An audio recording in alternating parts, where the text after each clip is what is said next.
여러분, 언어가 다르면 서로 소통이 됩니까? 안 됩니까? 힘들죠.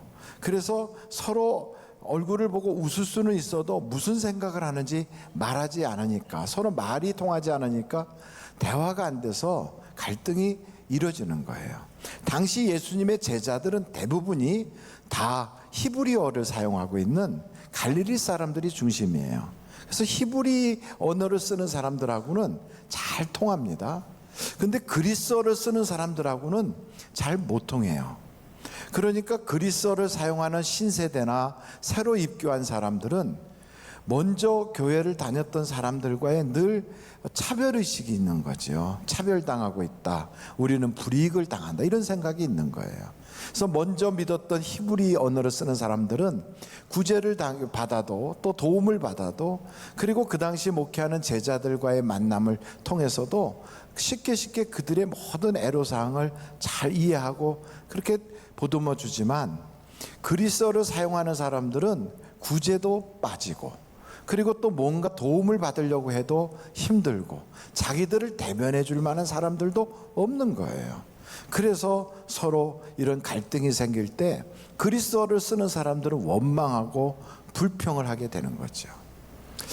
여러분, 이런 처음 있었던 이 최초의 교회도 그런 문제가 있었던 거예요. 여러분, 교회에 사람들이 만나니까 문제가 얼마든지 있을 수 있는 거예요.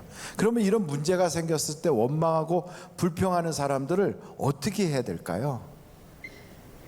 원망하고 불평하는 사람들은 신앙이 없어서 그런 거요, 예수 잘 믿으면 원망 불평 안 합니다, 이러고 확 눌러버려야 되나요? 아니면 왜 그렇게 하는가 알아봐야 될까요? 여러분, 일반적으로는 원망하고 불평하면 교회들이나 그런 어떤 모임이나 이런 데서 조용히 하세요, 예수 잘 믿는 사람은 원망하지 않습니다, 불평하면 신앙이 나쁜 거예요, 이래가지고 눌러버리거든요. 근데 초대교회, 이 처음 교회, 예수님의 제자들이 세운 교회는 그러지 않았어요. 이렇게 원망하고 불평할 때 그 제자들이 왜 그렇게 원망하고 불평하는가를 들었다는 거예요. 여러분, 이 듣는다는 게 굉장히 중요합니다. 사람과 사람 사이에는 항상 나와 같은 사람이 없기 때문에 서로 다른 생각, 또 다른 인생의 여러 살아온 경험, 그리고 그 사람과는 똑같을 수 없는 여러 가지 일들이 있다고요. 그래서 어떻게 해야 됩니까? 들어야 되는 거예요. 그래서 듣는 귀가 있어야 그 사람을 하나님은 지혜로운 사람, 이렇게 표현하고 있어요. 예수님의 제자들이 어떻게 이렇게 듣는 마음이 있었냐면, 예수님이 듣는 마음이 있었어요. 예수님은 하나님의 아들이시고 파도가 치는 바다를 잔잔하게 하시고 바람 부는 것도 멈춰라 이러면 딱 멈춰지는 그런 권세자이신데도 제자들이 하는 말을 유심히 들어요. 사람들이 나를 누구라고 하냐? 그러면서 또 뭐라고 하냐면, 그래? 그럼 너희들은 나를 누구라고 그러니? 이렇게 물어보시고 듣는다고요. 노상에서 너희끼리 막 뭐라고 이야기하던데 무슨 얘기한 거냐? 그랬더니 제자들이 부끄러워해요. 예수님이 들으려고 관심을 갖는 거예요. 누가 크냐 서로 싸운 거거든요. 누가 더 공로자냐, 누가 더 이 모임에 더 공을 세웠느냐, 이 이야기를 한 거거든요. 그랬더니 예수님이 그러시잖아요. 하늘나라는 이 세상과 달라서 섬기는 자가 더 높은 자다, 그런 이야기를 하면서 가르쳐 주잖아요. 여러분, 예수를 잘 믿는다는 건 잘 듣는다는 거거든요. 근데 그걸 못하고 억압하고 잠잠케 하고 눌러서 조용하게 만들고, 이것은 신앙의 공동체로서 마땅하지 않는 거예요. 저는 우리 하늘비전교회가 모든 성도들이 듣는 마음이 있기를 간절히 바랍니다. 목사도 마찬가지. 여러분, 기업을 하는 사람도 소비자가 뭐라고 하는지, 영업사원이 뭐라고 하는지를 들을 수 있어야 그 기업이 계속 가는 거예요. 조그만 가게를 하는 사람도 손님이 하는 이야기를 들을 줄 알아야 돼요. 목회자도 성도들의 마음을 들을 수 있어야 돼요. 뿐만 아니고 나라님도 백성이 하는 말을 들을 수 있어야 돼요. 부모도 자식들이 하는 말 혹은 배우자의 말을 들을 수 있어야 돼요. 그걸 듣지 않고 억압하면 그럼 불행한 거죠. 저 그 은혜 성전에 지금 아마 영상으로 예배를 드릴 텐데 우리 신용회 목사님하고 은혜 성전에서 같이 차를 마시면서 이야기를 했어요. 어렸을 때 너 맞아본 적이 있냐 그랬더니 무지 맞았대요. 그래서 나도 맞았다 그랬어요. 아 그랬더니 그러냐고. 그래서 제가 물어봤어요. 너 맞을 때 어떻게 맞는 게 제일 기분이 나빴냐 그랬더니 손으로 맞을 때 제일 기분 나빴대요. 손으로 탁 때리면 자존심이 상했대요. 그랬냐? 나는 몽둥이로 맞을 때 제일 힘들었다. 그래서 여러분은 맞아본 적 있으세요? 근데 물론 제 동생들보다 제가 많이 맞았을 거예요. 첫째는 말썽도 많이 부렸지만 아마 부모의 관심이 저에게 더 많아서, 그래서 저를 어떻게든지 반듯하게 키우려고 그렇게 관심을 가진 거지요. 우리들도 마찬가지로 자식을 키울 때 막 야단도 치고 매질도 하고 벌도 주고 그런다고요. 근데 맞아본 사람으로서 말씀을 드리는데 맞는다고 고쳐지진 않더라고요. 여러분도 맞으면 고쳐집니까? 마음속에 욱하는 심정만 생기지 잘 안 고쳐져요. 고치려면 어떻게 해야 되느냐? 먼저 부모가 들어야 돼요. 얘가 왜 문제를 일으키나? 얘가 왜 자꾸 이런 짓을 하나? 너 뭐가 문제냐? 너 학교에서 무슨 일 있었니? 그러면서 들어야 돼요. 너 왜 성적이 이렇게 떨어졌어? 너 왜 이렇게 자꾸 주의가 산만해? 그걸 들어야지요. 그러면 아이가 얘기를 할 거라고요. 그럼 그 얘기하는 거를 잘 듣고 그래서 그랬구나. 그리고 그거를 고쳐주면 되는 거예요. 여러분 잘못했다고 비는 것 중에 최고로 잘 비는 게 파리인 걸 아십니까? 그냥 파리, 그냥 이따만한 시커먼 파리가 와가지고 휙 날라와서 제 눈에 딱 보였는데 절 보자마자 막 싹싹 비는 거예요. 막 잘못했다고. 아무리 빌어도 걔는 그냥 한 손에 나가 떨어져 죽어요. 근데 사람은 달라요. 여러분 우리는 정말 내가 이것을 잘못했구나를 깨닫고 돌이키면 그러면 우리의 인생에 새날이 오는 거예요. 이것을 회개의 권능이라고 그래요. 하나님은 우리에게 회개할 수 있도록, 그리고 참회하도록 우리에게 말씀하거든요. 그래서 우리는 잘못했다는 걸 꼭 이야기할 수 있을 때 변한다. 그러므로 자녀들과의 대화도 굉장히 중요한 거예요. 그리고 또 이런 일이 있을 때 듣는 마음이 있다는 게 이게 얼마나 중요한지 몰라요. 솔로몬이 하나님께 1000번제를 드렸잖아요. 1000번제는 어마어마한 거예요. 그랬더니 하나님이 말씀하시는 거예요. 내가 너에게 무엇 해줄까? 만약에 여러분한테 하나님께서 김집사 내가 너에게 무엇 해주길 원해? 하고 물으신다면 뭐라고 대답할까요? 우리는 돈이요, 돈. 뭐니 해도 머니가 필요합니다. 그것도 필요한 거예요. 건강 주세요, 건강. 우리 가정이 행복하게 해주세요. 나름대로 구할 것이 참 많을 거예요. 근데 솔로몬은 뭐라고 얘기했냐면 듣는 마음을 주세요 그랬어요. 뭘 달라고요? 듣는 마음을 달라고 그래요. 듣는 마음을. 그 듣는 마음을 달라고 한 것은 왜 그랬는가 하면 이 솔로몬이라고 하는 사람은 나라의 왕이거든요. 자기가 왕이 되고 싶은 것도 있었겠지만 그러나 하나님이 그를 왕으로 세운 거예요. 그 왕의 일은 그에게는 사명이라고요. 그 사명을 잘 감당하려면 뭐가 필요할까? 그래서 그가 생각해 보니까 백성들의 마음을 내가 잘 들어야 백성들을 편안하게 해줄 수 있겠구나. 그래서 그들이 억울하지 않도록 하나님 내가 듣는 마음을 필요로 하는데 내게 듣는 마음을 주세요 그랬어요. 그것이 다른 말로 말하면 지혜라는 거예요. 제가 지혜 그러면 여러분은 듣는 마음 이렇게 한번 말씀해 보실까요? 지혜. 그러면 듣는 마음. 아유 어쩜 그렇게 잘하세요. 그러니까 지혜라는 게 뭐냐? 그게 듣는 마음이에요. 아이고 아무개는 참 지혜가 있어. 그게 듣는 마음이 있는 거예요. 여러분 한번 잠언서를 찾아보세요. 잠언서 29장 7절이요. 우리 다 같이 한번 읽어보실까요? 시작. 의인은 가난한 자의 사정을 알아주나 악인은 알아줄 지식이 없느니라. 그러니까 가난한 사람도 그 사람이 왜 가난한지, 그리고 가난한 사람은 어떤 일에 불편한지를 잘 이해하고 알아주는 것, 그 사람의 마음을 들어줄 수 있는 것, 이게 지혜예요. 그런 사람을 성경은 의인이라고 그래요. 근데 악인은 그럴 마음이 없는 거예요. 자기밖에 모르니까. 그래서 자기밖에 모르는 사람을 성경은 악인 그러고, 남의 사정을 잘 이해하고 그의 형편의 어려움을 공감해주고, 그리고 울 때 같이 울어주고, 그가 기뻐할 때 같이 기뻐해 줄 수 있는 사람을 의인이라고 표현하는 거예요. 여러분, 듣는 마음이 우리에게 필요하거든요. 그럴 때 하나님께서는 솔로몬에게 이전에도 없고 이후에도 없는 그 복을 내가 너에게 주리라 그랬어요. 사람마다 다 사명이 달라요. 어떤 사람은 말주변은 없지만 남들이 열심히 일할 때 뒤에서 응원해주고 도와주는 사명이 있어요. 어떤 사람은 그렇게 많은 물질로 혹은 자기의 시간으로 돕진 못해도 그래도 기도로 도와줄 수 있는 사명이 있어요.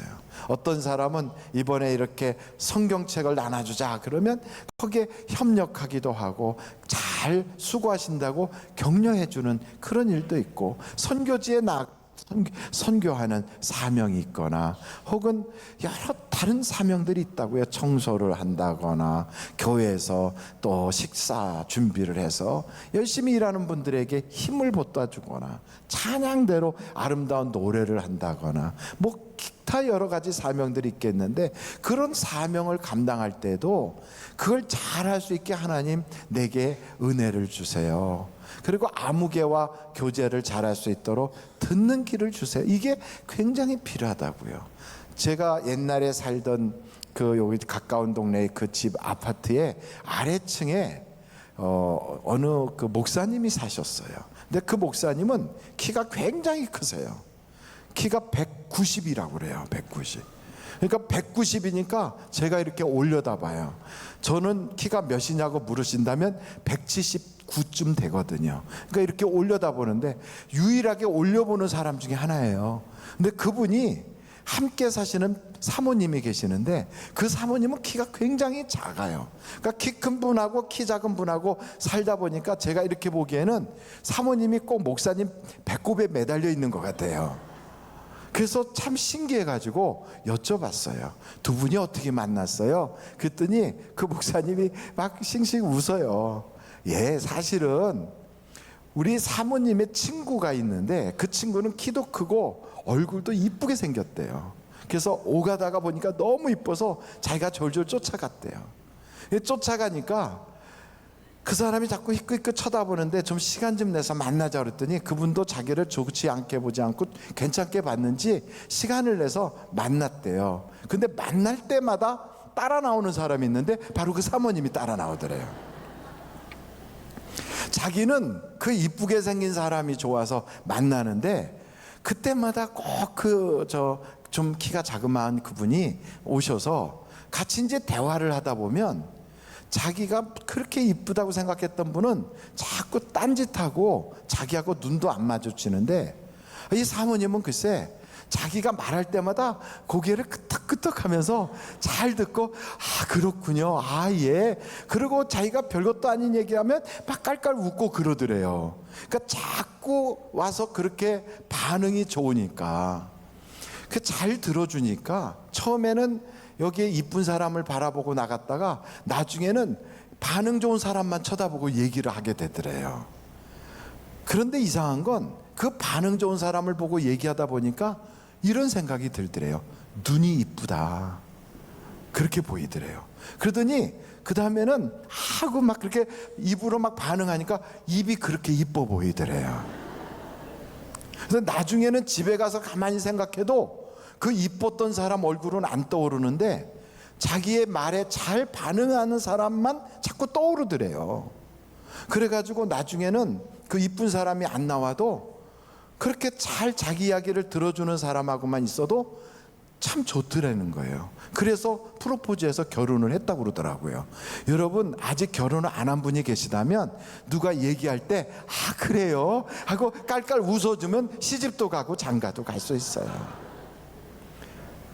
어떤 사람이 가서 자기 물건을 팔러 갔을 때 앉아가지고 자기 물건 얘기만 자꾸 그러면 나중에 듣기 싫어서 오지 말라고 그러는데, 그 상대방이 하는 얘기를 잘 들어주면서 아 그렇군요, 아이고 그래요 하고 반응을 좋게 하다 보면 그 사람의 마음이 열리고 기분 좋게 생각이 들어요. 바로 그때 아참 제가 올 때 이거 들고 왔는데 이게 이런 거야. 그러면 그렇게 말을 많이 하던 사람이 미안하니까 하나쯤 사준다고요. 그러니까 물건을 잘 팔려고 해도 들어줘야 돼요. 어떤 사람이 밥을 사자 그러면 밥 사주겠다면 참 좋잖아요. 그 여러분, 내가 밥을 사줄 때도 그렇지만 상대방이 밥 사준다 그러면 그런 데 가서 이렇게 앉으면 참 행복하다고요. 그래서 밥 사주는 밥 먹을 때 얼마나 행복해요. 그런데 상대방이 혼자 다 얘기하면 꼭 야단 맞는 것 같아가지고 다음에는 그분이 밥 먹으러 가자 그래도 가기가 싫어지는 거예요. 그래서 우리가 꼭 기억해야 될 건 내가 주장만 하지 말고 들어야 된다. 듣는 것이 열린 마음이다. 예수님도 듣는 마음을 가지셨고요, 솔로몬도 듣는 자였다고요. 저는 우리 하늘비전교회 성도들이 다 듣는 마음을 갖기를 간절히 바랍니다. 두 번째는 이렇게 그 그리스어를 사용하는 사람들이 불만이 가득해가지고 원망을 막 한 거예요. 아니 왜 히브리파 사람들만 끼고 도는 거야? 왜 목사님은 우리 전혀 알아주지도 않아? 막 이러면서 불평이 생겼어요. 그런 불평이 생기면 대부분의 사람들은 조용해, 그렇게 시끄럽게 떠들면 신앙이 없는 거야 이럴 텐데, 이 예수님의 제자들은 그렇게 안 하고요, 먼저 뭐라고 그러냐면 우리가 잘못했구나 이렇게 얘기하는 거예요. 여러분, 부모와 자식이 대화할 때도 자식이 말썽을 부리잖아요. 막 꾸짖으려고만 하지 말고 듣고서 그래 엄마가 잘못했구나, 미안하다, 내가 그때 너 뭐 사주기로 해놓고 잊어버렸었네, 미안해 하고 엄마가 사과를 하잖아요. 그러면 아기가 엄마는 맨날 잊어버려 뭐 그렇게 해도 그래 엄마가 나이를 먹으니까 깜빡깜빡해, 미안해, 요번에 꼭 지킬게, 약속? 그러고서 아이하고 대화하면 그게 쉽게 풀어진다고요. 그런다고 막 운다고 막 야단만 치고 그것만 윽박지르면 애가 속이 얼마나 상하겠어요. 부부간에도 똑같아요. 뭐 얘기하면 나를 무시해 막 이러면요 싸우자는 거잖아요. 근데 이 제자들은 자기들이 먼저 우리가 잘못했다 얘기해요. 그리고 자기들의 모든 권위나 자존심이나 자기의 그 모든 것들을 내려놓는다고요. 다 내려놓는 거예요. 여러분, 신앙의 아름다움은 내려놓을 때 아름다움이 있는 겁니다. 교회는 먼저 된 자가 먼저 내려놔야 돼요. 목사도 내려놓고 장로님도 내려놓고 그리고 권사님도 내려놓고 먼저 믿은 사람들이 다 내려놓으면, 그러면 나중에 믿은 사람들이 보고 그걸 배우는 거예요. 자기의 권리를 내려놓을 수 있을 때. 회장이 딱 됐어요. 내가 어느 부서의 팀장이에요. 그러면 가서 야 내가 하는 말 들어, 따라와 이러면요 아무도 안 들어요. 그런데 그게 아니고 자꾸 들으려고 그러고, 그리고 그 마음을 자꾸만 열린 마음을 가지면 그를 존중해 주게 돼 있잖아요. 그렇게 하지 않고 주장만 하고 누가 뭐라 하면 회장을 무시해, 나를 무시해 이러면 안 되잖아요. 누가 뭐라 할 때 담임 목사를 무시해, 그렇게 앞으로 제가 하거든 뒤에서 제 꽁지를 잡아 당기세요. 목사님 이러시면 안 됩니다, 여기서 이러시면 안 됩니다, 이렇게 하면 돼요. 꼭 기억하십시오. 여기 예수님의 제자들이 어떻게 했는가? 먼저 내가 잘못했다 그래요. 이게 참 중요해요. 나라님도 똑같고요, 직장에서도 똑같아요. 고객이 뭐라고 얘기할 때 정말 그 사업장이 괜찮은 사업장이면 고객이 뭐라 그러면 막 그걸 어떻게든지 막아보려고 그러고 그걸 덮어버리려고 하면 그 사업장이나 그 직장이나 회사는 별 볼 일 없는 회사예요. 조그만 것도 문제점도 고객이 지적하잖아요. 그럼 덮어버리려고 하지 말고 그래요, 우리가 뭘 잘못했습니까? 죄송합니다. 섭섭하게 해드렸군요. 어떻게 음식이 이렇게 나왔는지 죄송합니다, 다시 갖다 드릴까요? 이러면서 그거를 고치려고 하는, 거기는 최고의 명분이 되는 겁니다. 그래서 우리는 늘 이 마음을 가져야 돼요. 내려놓자. 한번 절따라 해보실까요? 내려놓자. 이걸 못하고요, 너는 엄마를 무시해 막 이러면 안 돼요. 애들한테 막 윽박 지르고 그렇게 하지 마세요. 그리고 막 그냥 자기의 권위만 주장하지 마세요. 여기 예수님의 제자들이 어떻게 하는가?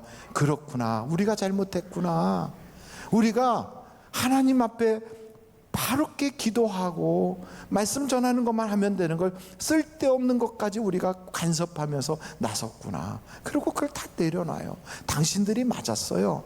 당신들이 하는 그 불평이 그게 잘못된 일이 아닙니다. 이러면서 그 이야기를 다 듣잖아요. 근데 교회가 만약에 경직이 돼서 하고 싶은 말을 못하는 교회가 된다, 그럼 그 교회가 얼마나 어렵겠어요. 그래서 성경을 보니까 하나님도 우리의 말을 들으신다고요. 어느 정도로 들으시냐면 우리의 신음소리까지 들어주신대요. 하나님은 귀를 기울이신대요. 하나님은 우리의 모든 사정을 다 살펴주신대요. 이걸 보면 하나님도 그러시는데 하물며 교회의 중직이나 목사나 이런 사람이 경직된 마음을 갖는다면 이것은 비참한 거지요. 그래서 우리는 내려놓음을 잘해야 돼요. 내려놓아야 돼요. 그 내려놓은 상태에서 그 다음에 어떻게 해야 되느냐? 그러고 나서 이건 문제는 내가 해결해야 된다, 나만 할 수 있다, 이 마음을 빨리 버려야 돼요. 내가 해결하려고 하지 말고요, 모두가 함께 해결하려고 해야 돼요. 할렐루야. 그래서 교회에서 보니까 여기에 사도행전 6장에 보니까 제자들이 자기들이 하려고 하는 것을 다 내려놔 버리고요, 그래, 저 그리스어 쓰는 사람들을 중심으로 사람을 세워야 되겠다. 사람을 세우는 거예요. 사람을 세워서 문제를 해결해요. 여러분 한번 3절을 읽어보실까요? 사도행전 6장 3절이에요. 한번 같이 읽어보겠습니다. 시작.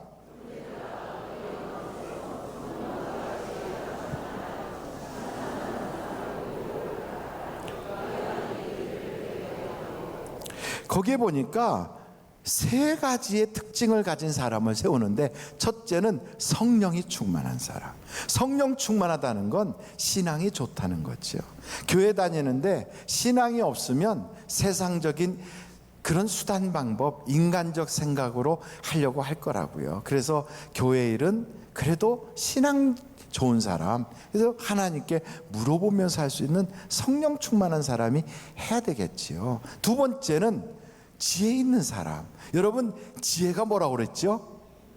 잘 듣는 사람이에요. 그러니까 남의 말을 들을 줄 아는 사람, 남의 형편과 사정을 알아줄 수 있는 사람, 이게 바로 듣는 마음을 가진 사람이 지혜로운 사람이에요. 세 번째는 어떤 사람이요? 칭찬받는 사람. 여러분, 칭찬받는 사람은 어떤 사람이냐면 공감을 할 수 있는 사람이에요. 남이 슬퍼할 때 자기는 웃고 있고, 남이 억울해하는데 한쪽에서는 비실비실 놀고 있으면 그 사람은 공감 능력이 떨어져요. 아무리 세상에서 굉장히 똑똑하고 학벌 좋고 잘 나가고 성공했다고 해도 그런 사람은 사람들의 칭찬을 받기가 어려워요. 여러분, 칭찬을 받으려면 우는 자와 함께 울고 웃는 자와 함께 웃어야, 그래야 칭찬을 받아요.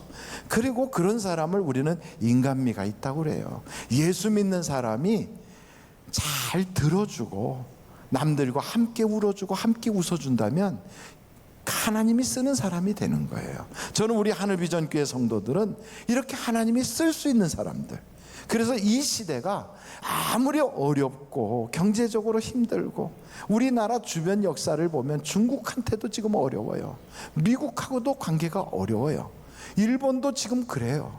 그 가만히 보니까 어떻게 해야 되나 참 힘들어요. 이럴 때 하나님이라도 우리를 도와주셔야 이 어려움을 돌파해 나갈 수 있지 않겠어요? 하나님이 쓰시는 사람, 하나님이 붙잡아주는 사람이 되려면 다른 거 없어요. 하여간 여러분 성령 충만하셔야 됩니다.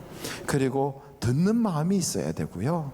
그리고 남들과 함께 공감의 능력을 가지셔서 함께 슬퍼하고 함께 기뻐하고 함께 공감할 수 있는 우리 성도들이 다 되셔서 어렵지만 복받고 힘들지만 도움받고 또 남들이 쓰러지고 넘어질 때 하나님의 손에 딱 붙잡힘 받는 복받는 여러분들이 다 되시기를 주님의 이름으로 축원합니다.